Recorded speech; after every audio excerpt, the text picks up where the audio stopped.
as well. The only difference is there's Galarian Moltres and Grimmsnarl on Leonardo's side compared to that G-Max Blastoise and Clefairy on Leonard's end. So thinking back to the regional finals phase of this tournament, we saw that Clefairy do some amazing work for Leonard's team, using the Friend Guard ability to ensure that the Registeel, the Regieleki, the Landorus just had that extra bulk they needed in order to take those hard hits. What I find super interesting about Leonardo's team is that he does have that same utility present. He does have the ability to increase the bulk on his side of the field, but rather than doing so via Clefairy, who is a Pokemon, you can switch in and out. You can, sort of pick when the Friend Guard ability is active versus when it's not present. Grimmsnarl, you just send out right away usually and go straight for the Light Screen or the Reflect. And those two buffs will persist for 8 turns, knowing that Grimmsnarl is holding that Light Clay item. And during those 8 turns, you do have the benefit of them. So it's going to introduce a bit of a different play style, I think, right off the bat for these two trainers, despite the fact that their teams are very similar, on paper, and very similar in terms of function. The other difference I want to call out before we jump into this match is the adaptation Leonard brought in. Leaving behind the Galarian Moltres we saw in regional finals, instead bringing the G-Max Blastoise onto the field. And I am very excited to see this. We saw many players going from Players' Cup 2, Players' Cup 3 into Players' Cup 4 leave the Galarian Moltres behind. It doesn't have the best matchup against Regieleki. It suffers against Pokemon like Togekiss, who can use those super effective fairy-type attacks. But the adaptation to a Blastoise on Leonard's team was something I wasn't really expecting to see from him. And I am curious if he's adapting to Blastoise because he felt like he needed that water-type attack, firepower, water power, however you want to phrase that. Or if he's going to be relying more on G-Max Cannonade's secondary effect, which will deal damage in between turns, similar to G-Max Colossal, similar to G-Max Charizard and Venusaur as well. So I cannot wait to see if we're going to get that Blastoise featured in this game coming up. I hope we will, but still, just interesting things to keep in mind as we do go into team previews, since otherwise, the teams do look very similar. Yeah, and there is a lot of similarities, meaning both players really understand the way that these teams operate and their win conditions. We saw firsthand, Gabby, on Leonard's end in the region finals, how strong Dynamax Landorus is. Of course, Leonardo has that as well. And Moltres, Galarian Moltres, I should say, has a worse matchup against Landorus, certainly, than Blastoise would, right? Being able to definitely hit it super effectively. So that I understand, and I like the pivot on Leonard's end, to go to have another strong Gigantamax attacker on his team in Blastoise. But that's enough out of you and me, Gabby. It's time to get into Game 1. We have all the time in the world to talk about how exciting the G-Max Blastoise can be, but this is winner's quarters here in Global Finals between Leonard Kraft and Leonardo Bonanomi. Leonardo has the Spectrier Regieleki lead on his end, and then Landorus, Therian, and Regieleki for Leonard. Already we're seeing these two Regieleki face off in battle, and I like how Leonard and Leonardo made sure to lead these two Pokemon. The really interesting thing to me about seeing two Regieleki face off against each other is that, a lot of times they're trained in very similar ways, and this would be an interesting opportunity to see how those two would play off against each other, but some adjustments right off the bat already for Leonardo. Landorus switching in for Leonardo into that Regieleki slot. So if Leonard went for an Earthquake or something, Clefairy will be next to it. Electroweb from Leonard is going to lower the speed on Spectrier's side. Not going to hit Landorus, obviously, since it is a ground type. And Will-O-Wisp from Spectrier into Clefairy. Obviously, Clefairy's not going to care about that as much as the Landorus would. So a very safe turn out of Leonard here on turn 1. It's able to prevent his Landorus from getting Will-O-Wisp. And that is an important thing already in this matchup. A lot of trainers going into Players Cup 4 have started using Spectrier to be a very fast Will-O-Wisp user. And even though Will-O-Wisp isn't the most accurate move out there, being able to have your opponent's attacking power is very important, especially when Landorus and Regieleki are really the two key Pokemon that Leonard brought to attack in this battle. Thunderbolt knocking out Spectrier here, so no other utility provided in game one besides that one burn onto Clefairy. Swords Dance from Landorus will boost its attack by 2 stages, and Sing misses. It is a 55% accurate move, so of course you're not going to hit the Sing every time, contrary to what we saw in the region finals out of Leonard's Clefairy here. I like the Swords Dance turn there. One, you could be expecting potentially Regieleki to switch out into Landorus, right? So it would be immune to the ground attack. But also that Swords Dance is kind of preemptively negating the future Intimidates coming from the Landorus later on. Also giving Leonardo's Landorus the perfect opportunity to go for Dynamax this turn if he chooses to. I think that with the Clefairy and the Regieleki on the field, you might want to wait a turn, just so that if there is the Landorus switch in, you don't necessarily get caught and waste one of your Dynamax turns attacking into a Pokemon with like a Max Quake or what have you. And you have to be very careful as well, considering that the Clefairy could redirect, it could go for a second Sing. So I think Leonardo is like laying the groundwork for how he wants to play this end game. He wants to get the Landorus up as high as an attack as possible, you know, use it to threaten the Pokemon that Leonard has revealed on his side of the field, and then maybe even get its attack boosted up so that when it does come down to Landorus versus Landorus, his Landorus will be able to knock Leonard's Landorus out in fewer hits. It's a very safe approach to this game one, given, again, we've seen so many similarities between these two trainers, both in their teams and in how they're approaching this game.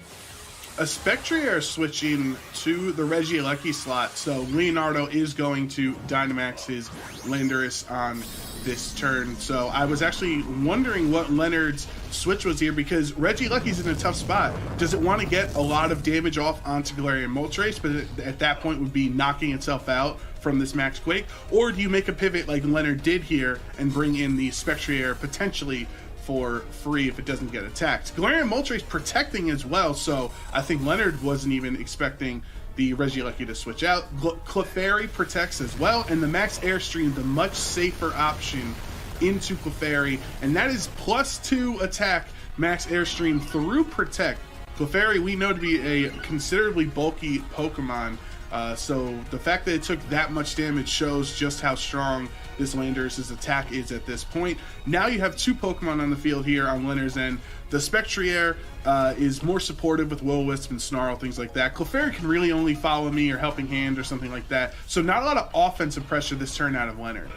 No, but Leonard switching in that Spectrier for free and Clefairy's being able to take that Max Airstream means that Leonard will have one opportunity to match the burn on the Clefairy to the Landorus. If this Will-O-Wisp hits, that Swords Dance is no longer going to be in play, and it gives Leonard a much easier end game. Max Airstream does knock out Clefairy, so Leonard is down to his final 2.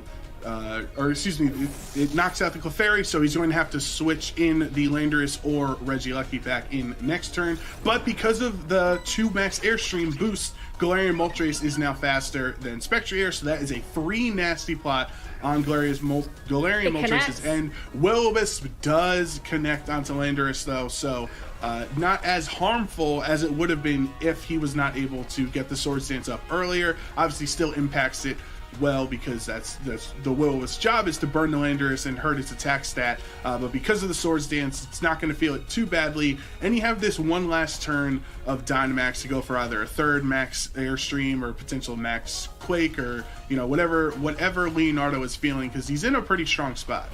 He is, and I really like how he forewent the attack on Moltres that turn for the Nasty Plot. It's true that a Fiery Wrath would have done a significant amount of damage to the Spectrier and possibly knocked it out in one hit, depending on how it's trained. But by going for the Nasty Plot here, it's almost like Leonardo gave himself another out. yes, the Landorus is burned. Yes, I won't get as much utility out of that Swords Dance, but now I have this Moltres who honestly is just as scary, is just as fast, and, with Fiery Wrath, that is a perfectly accurate, 100% accurate move that also carries with it the chance of flinching. So Leonardo just playing very safe and taking the opportunity to accept that he probably would have gotten burned that turn to set Moltres up so it can also go on the offensive. And now Leonard has to find a way to get the speed control back on his side of the field. Otherwise, this Moltres and this Landorus on Leonardo's side just have to keep attacking, and they should be able to find those knockouts very easily. With a nasty plot boost, this Galarian Moltres can be very strong. Obviously, it can't flinch the Landorus, but would probably knock out the Spectrier, potentially even flinch the Regieleki. And we know that Landorus and Galarian Moltres, they know a thing or two about flinching the opposing Pokemon. So max Airstream into the max guard on Leonard's end, so Leonard is going to stay safe on his Landorus this turn. But then, of course, that Fiery Wrath. The Spectrier never stood a chance against that. That is a clean one-hit knockout there. So now Leonard is down to his Regieleki and Landorus against Leonardo's team here. Do you think with 2 speed boosts, you would imagine, right, that the Landorus is faster potentially than Regieleki at this point? I know it's an extremely fast Pokemon, but depending on how these Regielekis are trained, sometimes you don't always fully invest in speed because it's so fast already, you're going to outspeed things. Maybe it's already faster and you can cleanly click Earthquake because you're next to a flying type. That probably is going to be Leonardo's play going into this turn. Yes, you are most likely faster, and yes, you don't have to worry about hurting the Moltres. I think Leonard's in a position where he has to protect this Regieleki, go for max Airstream, probably target down the Moltres, honestly. I think you might do a little more damage to the Moltres compared to the Landorus in this situation. Get that +1 speed boost, and then hope that Regieleki at +1 speed can outspeed Moltres. Because otherwise, you're going to be in a very tough spot. And again, Leonardo just has to keep the pressure on in order to win this game 1. No switch from Leonardo because he wants the Swords Dance again, negating that Intimidate that came in after with Landorus, and of course the burn. So Fiery Wrath from Moltres will connect on to the Landorus there and do a decent amount of damage. Regieleki being forced to protect essentially on that turn, and max Airstream with a one-hit KO into Moltres. So now Leonard's 2 Pokemon have a speed boost, and you can think Regieleki's back in the game, is the fastest Pokemon in the format, and it just got a speed boost as well. Yes, but the Landorus on Leonardo's side of the field is still going to be faster, and unlike Leonard's Regieleki, Leonardo's Regieleki is free to go for Protect this turn so that Leonardo's Landorus can go for that Earthquake to target Leonard's Regieleki. I know it's all a little bit confusing, but just remember that there is one Regieleki that can protect, and there's one Regieleki that can't protect, and that really dictates how the flow of this turn is going to be. This is also Leonard's last turn of Dynamax, and I think that he is almost forced to go for a second max Airstream here, just so that he does have the opportunity to outspeed the opposing Landorus, because at +4 attack, even when burned, that Landorus is going to be doing a huge amount of damage with whatever attack he tries to go for. Maybe it's going to be the Fly, maybe it's going to be the Rock Slide, maybe that Earthquake for Regieleki, of course, but it's still something that you have to be very, very careful about. Thunderbolt from one Regieleki into the other, not enough for a knockout, but just shows how strong it is because it does that much to it. And Leonardo with Fly, a 2-turn move, obviously not having Dynamax anymore, so it's going to take all 2 turns to hit there, and the max Airstream goes into the Fly, so Leonard actually missing his third and final turn of Dynamax, so that's crucial for Leonardo because he just dodged all of that damage. Leonardo will have to take damage on Landorus's return to Earth, so to speak. So that is something that's working in Leonard's favor. And if Leonard can find maybe a Rock Slide to connect with that Landorus and then go for a Fly or something, I think that he still is going to be in a winning position. But the interesting thing to me is that these Regieleki, they can't hurt the opposing Landorus, right? So it's almost like we have Landorus versus Landorus and Regieleki versus Regieleki on the field. Yeah, it's definitely like, oh, don't worry, I'll take care of this guy, and then you take care of the other one. So Fly does connect onto Leonard's Landorus, knocking it out there, so it's 2-1 at this point. The Regieleki physically cannot touch Landorus, so you would assume, even though Leonard tried his best to try to find himself in a position with the max, Airstream and Protect, getting the speed back in his favor potentially, it just isn't enough, because when you only have electric attacks against the ground type, it's not going to work out. No, and that's something to keep in mind as we go into game 2. It looks like Regieleki is going to take one more knockout at least, just to bring that morale with it into game 2. But this game is really about speed. It's about these two Landorus and these two Regieleki, and I can't wait to see the adaptations as Landorus is able to use that Earthquake finally to secure the knockout and give Leonardo the win this game 1. The double swords dance out of Leonardo in game 1 is what ultimately ends up, winning it for him. And now he has this big advantage in winner's quarters, 1 win away from moving on. But we saw multiple best-of-3 sets out of Leonard in the region finals, and he was able to come back and pull it off. Maybe there's an adjustment you can make with Blastoise, as it's a pretty strong special attacker into Landorus, doesn't care about Intimidate 1 and 2, hit it super effectively with G-Max Cannonade.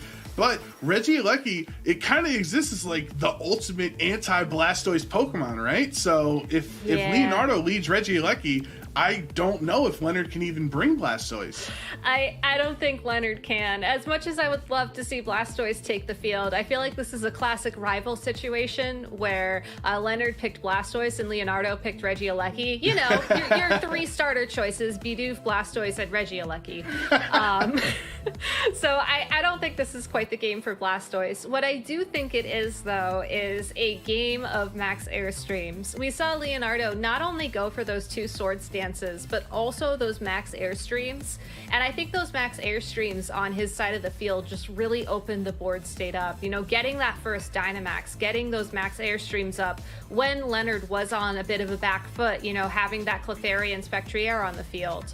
And going into game 2, while I don't think we're going to see any Pokemon adjustments, not yet, maybe game 3, I think what we are going to see is a higher importance of Dynamax on Leonard and Leonardo's side of the field, possibly even a turn 1 Dynamax, because you need to get those Airstreams up. You need to position your Regieleki and your Landorus so that they're going to be faster than the opposing Regieleki and Landorus, and then you use your Pokemon like the Spectrier, like the Clefairy, to just ensure that there's enough pressure on the field so that you can make navigating to your winning board state a little bit easier. It's such a close matchup, and it almost feels like a mirror match, Joe? I mean, both these trainers are relying on virtually the same Pokemon at the end of the day, and it's really exciting to see the different thought processes as they work their way through the board. No, absolutely. I mean, the only difference in that match, in game 1 at least, was Clefairy on Leonard's end and Galarian Moltres on Leonardo's, right? So exactly. There's definitely some similar play styles in Pokemon on each of their things, and I'm just thinking about, I'm caught up on the region where Professor Oak has Regieleki, Blastoise, and Bidoof, and the kid who wakes up late and gets to Professor Oak's lab and gets, some would say stuck with Bidoof, you would say honored to be with Bidoof at that point. But let's save our friendship and let's move on to game 2 here between Leonard and Leonardo as quickly as possible, so Gabby doesn't get mad at me. Regieleki and Spectrier is the lead yet again out of Leonardo, so has access to the fast Will-O-Wisp like you did. And there is the adjustment. Leonard saying, hey, I might as well, I'm down a game here in this matchup. I need to make an adjustment because it didn't work out for me last game. So you see the Blastoise. It is really not in too safe a position against this Regieleki, and it's not like the Spectrier on Leonard, or excuse me, the Regieleki on the other side can do anything about it because it's just going to be a resisted Thunderbolt. It is, but there is Electro Web, which will make the Regieleki on Leonardo's side of the field 1 stage slower, and maybe that's enough to have Blastoise outspeed. Well, you can certainly hope, but a Snarl from the Spectrier as well is going to lower the special attack of Regieleki, not Blastoise because it protected. But this is pretty much like the anti-Blastoise lead we were talking about. A Snarl and an electric type to hurt its special attack and hit it super effectively. That's really putting Leonard in a difficult position. You wonder, does he have Landorus in the back as a security potentially in case he's not able to effectively utilize Blastoise here? And if you switch into Thunderbolt right now, then you essentially have a free switch. You're not expecting a Will-O-Wisp into Blastoise since it's a special attacker. So maybe as we see, Landorus and Clefairy are the two in the back. Yeah, and I really like that you brought that up, Joe, as we see these trainers switch things around just a little bit. I think the Blastoise was essentially bait. Like, it's like, show me what you brought to stop my Landorus, and I will send out Blastoise later to deal with it. Spectre actually dodging the second Electro Web there, so only going to have its speed lowered by 1 stage. Regieleki does get hit for a second speed drop, and the Will-O-Wisp, Leonardo was thinking Lando would switch in, so he actually does connect Will-O-Wisp onto Clefairy 2 games in a row. Obviously not mattering too much because it doesn't really have an attack anyway. There will be some residual damage every turn from the burn that's going to help make it easier to knock out, say, like, through a Protect later on. If it takes a couple of turns of burn damage, maybe you'll be able to KO it through Protect, but not too meaningful. Leonardo was thinking on our end, Gabby, he thought Landorus was coming in. He did, and I love that switch from Leonard, even though the Clefairy is starting out this battle at already half of its health gone. Just a really great read, recognizing that Spectrier is only going to be on the field for a couple of turns, and being able to call that Will-O-Wisp switch in is of utmost importance, given how Game 1 played out for both Leonardo and Leonard. So a great prediction there from Leonard. What I'm curious about, though, is how does he pivot now into a more offensive position? Now that the Clefairy is out on the field in order to sort of protect its partner from the Will-O-Wisp, from the Snarls perhaps, it does make you wonder, like, do you take this opportunity to get Blastoise back in, or do you just send that Landorus right in again? Volt Switch into Spectrier, not enough for a knockout. I don't know if it would have knocked out without the Snarl drop as well. It looks like it might have been close. I would lean towards it wouldn't have knocked out even without Snarl, but this is a chance for Leonard to bring the Blastoise in, protect out of Clefairy. This is the position that Leonard wanted to find himself in. There's no Regieleki. The Blastoise is able to go for an attack if it wants to here, so it doesn't have a way of like boosting its speed in this scenario. So you're gonna really want to take advantage of Blastoise while it is around. And right now, you could pretty safely, from my memory, there's no water resist in the back on Leonardo's potentially there if like Galarian Moltres is the 4th Pokemon again. So you can pretty safely go for a water attack into that Landorus slot and do a lot of damage regardless, even if it switches out. Yep, that's absolutely correct. Landorus will switch out into Regieleki, who is a very frail Pokemon, already down to just over half of its HP. Clefairy switching out as well on Leonard's and into the Landorus, so trying to catch Leonardo with an Intimidate, not going to matter against these two special attackers. The Spectrier is still the fastest Pokemon on the field, even with the speed drops from Electro Web, so that Snarl is going to hurt Blastoise because it's going to lower its special attack by 1 stage. And Ice Beam from Blastoise, now at -1, is not enough to knock out the Regieleki, so that's the difficult spot there. You don't want to Gigantamax and then your -1 special attack. But you also don't want to click Hydro Cannon because then you can't move the next turn. So the Ice Beam was safe, expecting Landorus to switch in, but because of Snarl, Regieleki tanks the hit. Yep, that's correct. Regieleki switching out into Moltres this time, who is weak to Ice. So this one will still do some nice damage. And Leonard deciding to Dynamax the Landorus at this point, which is what which has really brought him here in all the way through the Players' Cup. It's been the Pokemon he's Dynamaxed the most that we have seen at this point, besides the Regieleki.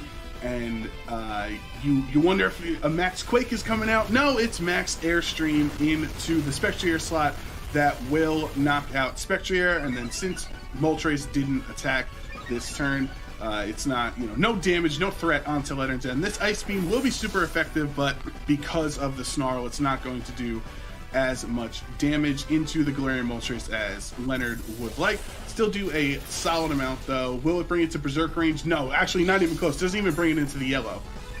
But it will activate Weakness Policy, which gets this Moltres right back up to the +2 special attack we saw it achieve in Game 1 thanks to the Nasty Plot.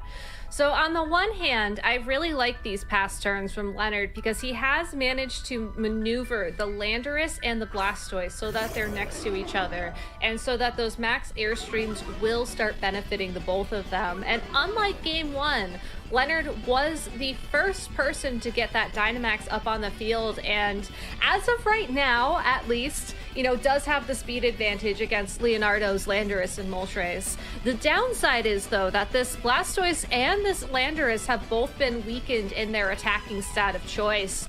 And in a situation where an Ice Beam from that Blastoise would have probably seriously threatened the opposing Landorus and, brought Moltres down to below half its health for that Berserk activation as well, now we're just seeing so much less damage on the field. So even though Leonard has the speed on his side, he's really taken a lot in order to get to this position. Yes, he still has all 4 of his Pokemon, but will these special attack and intimidate drops start adding up, especially as Leonardo starts going potentially for that Dynamax, is to be seen.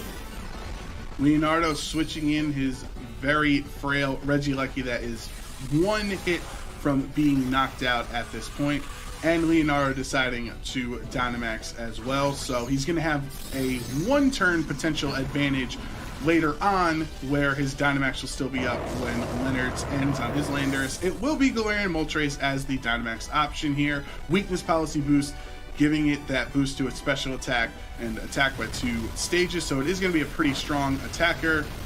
Max Airstream from Landorus is able to knock out the Regieleki through the resisted attack, getting a 2nd speed boost on Leonard's end, so it's a very, very fast Landorus here.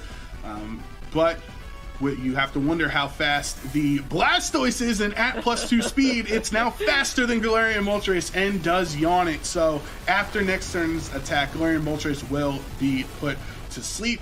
This max airstream from Moltres, though, does knock out Blastoise, so I think Leonard, understanding he's willing to trade Blastoise for the yawn the next turn. Talk about perfect timing on that yawn, though. Leonardo is down to his last 2 Pokemon, which means Moltres has absolutely nothing it can do to avoid being put to sleep at the end of this turn. So a great call from Leonard, I think, recognizing that the odds of the Blastoise either not even just like staying on the field, but really utilizing its special attacking stat advantageously in this game were very slim thanks to those snarls. But by going for yawn, he's ensured that the Landorus will have the best opportunity to take out that Moltres through the Weakness Policy activation, through the potential Berserk activation, and then handle the opposing Landorus in a board state where he is guaranteed to be faster.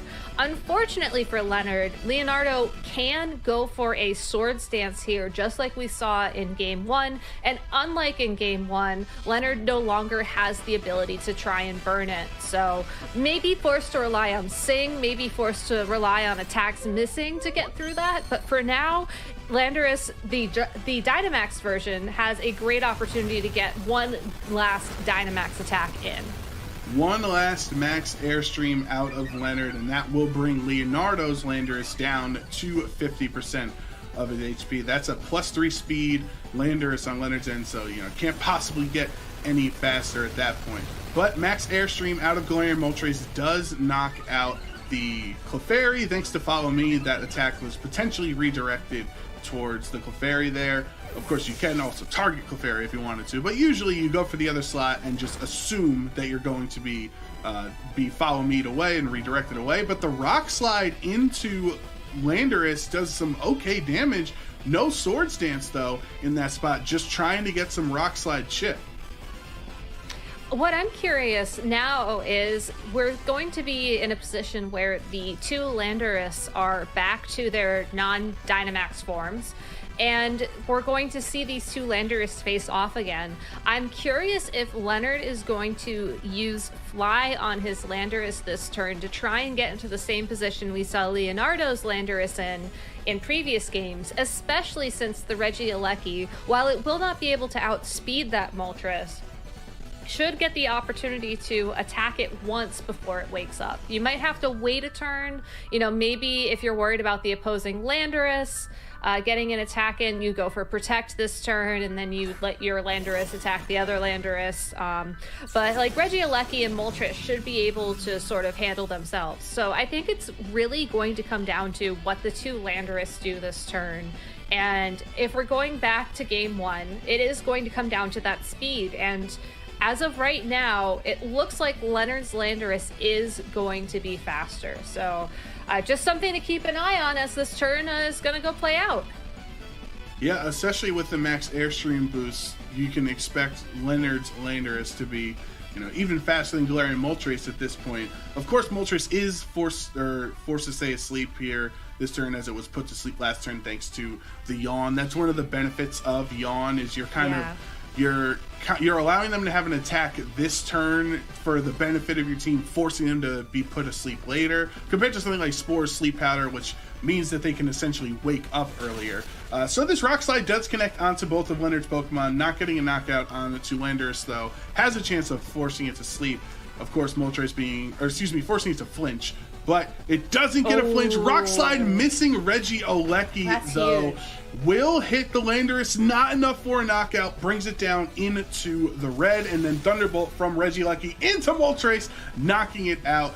Moltres never even saw it coming because it was asleep, didn't even know it was getting hit by that super effective Thunderbolt in this spot. And now you have Leonardo with a very low health Landorus against a Landorus that's faster than it. So essentially all you gotta do is hit Rock Slide or hit Fly or whatever, and the Regieleki can't touch Landorus either, so we're kind of in the same position game one was of Landorus versus Landorus. We are, but the mind games between picking Rock Slide and picking Fly seem very big. If you pick Fly, you know it's going to hit, but you also know you're going to go first, and then your opponent could fly in the turn that you try to come back, and then you end up with that whole weird interaction. Rock Slide, not the most accurate move, and while it does connect here in order to score that knockout, I couldn't imagine what would have happened if that Rock Slide had missed like it did on Leonard's Regieleki in that previous turn. Like, that game was so close. Had the other Rock Slide missed, or had it hit, I guess would be the better thing to say, that Regieleki most likely would have been knocked out, which meant Moltres wouldn't have been knocked out, which meant that Leonard's Landorus would have had quite the job ahead of it. So, very great adaptations from both these trainers. Again, those max airstreams and how they relate to the Landorus in particular really were the key of this game.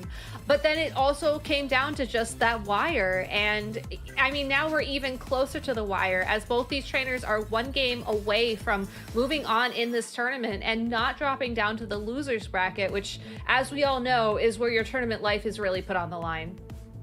Yeah, the losers bracket is definitely the scary position you don't want to find yourself in here in the Players' Cup. I liked the adjustments on Leonard's end. Obviously, he led Blastoise as somewhat of a bait, as we were referring to it there, switching out and trying to pivot the rest of his team around.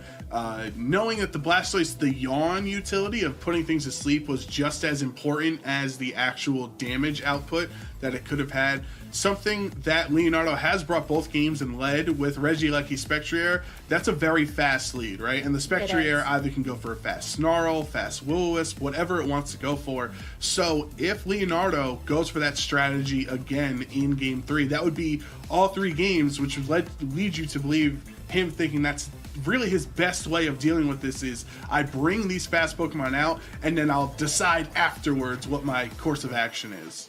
I think that really is the best approach for both these trainers, because again, these teams are so similar. You really have to play this mind game of, when is my opponent going to switch? When is my opponent going to Electro Web? When are they going to Dynamax? And then how do I take that information and then look at my side of the field and make it work out? We're not really talking about a game that comes down to this super effectively hits that, or this knocks out that. It's all about speed, it's all about positioning, and it's all about when you get those key Dynamax turns in. So going into game 3, maybe we'll see a couple Pokemon switch ups. I find it very surprising that a Registeel has not made an appearance yet, but maybe now's the time. Well, maybe they don't like the matchup of having the Steel type into Steel and being resisted and whatnot, but Leonardo does lead Spectrier and Regieleki yet again. This time around in Game 3 for Leonard Craft, it is Regieleki Landorus there. So we saw this in Game 1, right? We knew Spectrier was faster, and Leonardo went for a Will-O-Wisp into the Clefairy switch-in. With that new knowledge, does Leonard make the same play? I think he has one way around that if he decides he wants to, and that is Electro Web plus Fly into the Spectrier. Or you can switch. That is also a great switch, and why not switch it up to be a perfect mirror as well while you're at it? There you go, Spectrier on the side of Leonard here, and that's a Dynamax from Leonardo, so Landorus is not going to Dynamax this game. It is the Spectrier! Oh, wait, what? Wait a second, so no Will-O-Wisp, no Snarl, instead we are going for max damage on turn 1 from Leonardo. Whose Regieleki is faster? That would be Leonardo's, with the Electro Web lowering the speed of both Regieleki and Spectrier on Leonard's end. So now you would expect Leonardo Spectrier to be attacking second. Is this a Max Phantasm? It is Max Phantasm into the Regieleki slot. So that is a knockout. That double target takes down Regieleki. There is no chance for Leonard to Electro Web in this game 3 here. Gonna lower the defense as well on Spectrier. Oh, no. The Grim Neigh also out of Spectrier, so now it's faster and it has a +1 special attack boost at this point. What an adjustment out of Leonardo. He is in such a good spot after turn 1. We spent a lot of time, too, talking about the role of the Spectrier on this team. You know, providing that support with the Taunt and Will-O-Wisp and Snarl, having safety goggles so you don't have to worry about rage powders or, you know, those pesky sleep powders that you kind of run into, especially from Venusaur teams. The one thing that we did not touch about on Spectrier is that even though people are primarily using it as a support option for their teams, it's also a fantastic special attacker without much investment, and if you find the opportunity, like Leonardo did, to go for that Dynamax, get that Max Phantasm, and more importantly, find a knockout to start stacking up those Grim Neigh boosts, you are going to put yourself in a strong position very quickly. The one thing, though, that Leonardo has done by choosing to Dynamax the Spectrier is forego Max Airstream, which right now doesn't seem as big of a deal, but if Leonard is able to find a way to get that Landorus to go for those Max Airstreams, to get that damage down, and remove the Regieleki so that the Electro Web is no longer a viable form of speed control, you know, I think that Leonard can still win this, but the Spectrier is such a huge threat right now. He needs to immediately answer it, and what better way to do that than with a Dynamax? Absolutely. That is Landorus, Leonard's tried and true in this entire tournament run at this point, Dynamaxing it yet again for Game 3.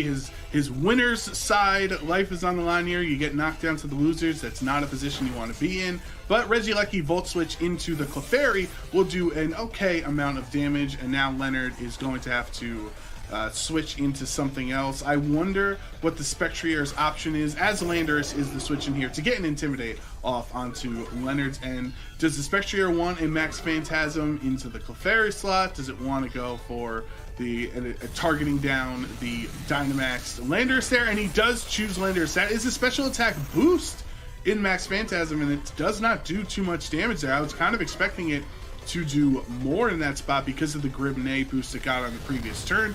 But Landorus is still relatively healthy, and Max Airstream into Spectrier, thanks to the Intimidate from Leonardo, is now ensuring that that Max Airstream is not a 2-hit KO onto Dynamax, Spectrier.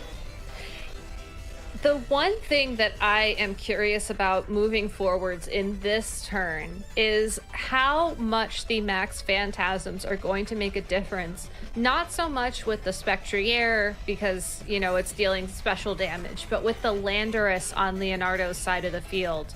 We've seen this Clefairy take 2 defense drops from these one defense drop from this Max Phantasm, and it's already taken so much damage otherwise in this battle. You have to wonder if that means Landorus is going to be able to knock it out with something as simple as a fly or that rock slide we saw on it. Spectrier should also get the opportunity to get one more Max Phantasm in as well prior to that Landorus attack. So these defense drops are going to be a huge thing to keep an eye on.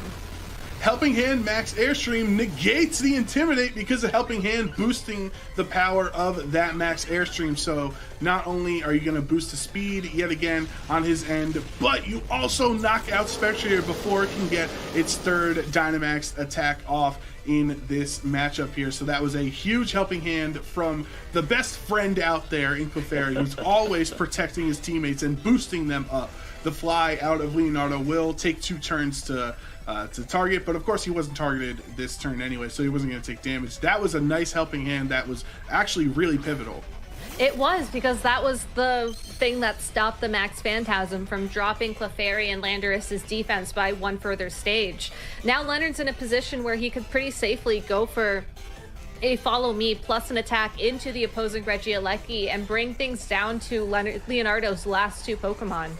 I think you have to be careful about your own Pokemon on the field. You know, maybe try and find an opportunity to pivot in that Spectrier of your own once, just to drop the defense or drop the Intimidate. But still, great positioning from Leonard. Max Quake on this 3rd and final turn of Dynamax into Regieleki will take it down there. So this, or excuse me, bring it down to its focus dash, I should say. So it's going to hang on with 1 HP. This has been a very effective 3 turns of Dynamax out of Landorus in this matchup, and that's exactly what Leonard needed to try to come back in this game. Thunderbolt going into Clefairy, since the Regieleki cannot target Landorus at all, and Fly lets Landorus live on 12 HP, just barely hanging on. Sing missing 2, which is very unfortunate for Leonard there. Well, that was a real back and forth turn. There's a lot of Pokemon here that are very low in this matchup.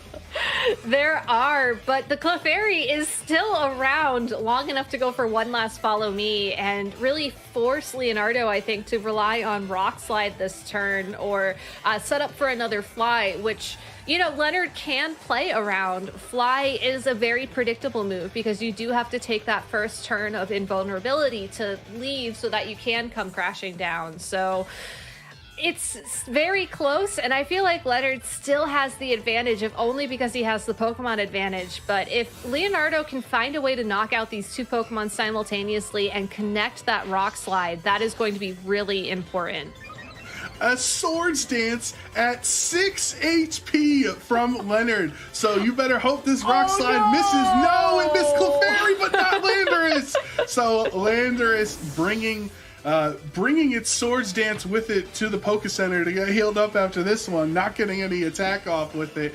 Clefairy's still hanging out, and now you're going to have the Spectrier come in as Leonard's last Pokemon here. That was... wow, that was you're essentially relying on 10% of the time. That was your win condition if Rock Slide missed. Yep, and the reason why Leonard went for the Sword Stance there was I don't think he had enough firepower, so to speak, in order to find the knockout on the Landorus without it. So it's a very tough play to have to make, and unfortunately, I mean, you got one dodge, but you really wanted the Landorus to miss that one. Yeah, Electro Web connecting onto both of Leonard's Pokemon, lowering their speeds. That's obviously going to affect the Spectrier more than Clefairy, or Clefairy protecting actually, so not getting hit by. And Rock Slide yet again into Spectrier, not knocking it out, not doing as much damage as I would expect with the Life Orb, but Snarl takes out Regieleki. Landorus is still over 50% of its HP at this point. So now thanks to that Electro Web, you're going to have Landorus be faster than the Spectrier every turn. Chilling May boost, though, does help out a little bit on Leonard's end, giving him special attack boost. Yeah, with Leonardo's last Pokemon being that Galarian Moltres, though, I think that this game is going to end in his favor. I really like how Clefairy has been spending these turns alternating between the Follow Me and the Sing. I think getting that Landorus to go to sleep ended up being a key part of his endgame. Unfortunately for Leonard, though, those Sings just did not find their mark this time around, and instead Leonardo will be moving on in the winner's bracket of this tournament. A double KO with Earthquake on that last turn there, so congrats.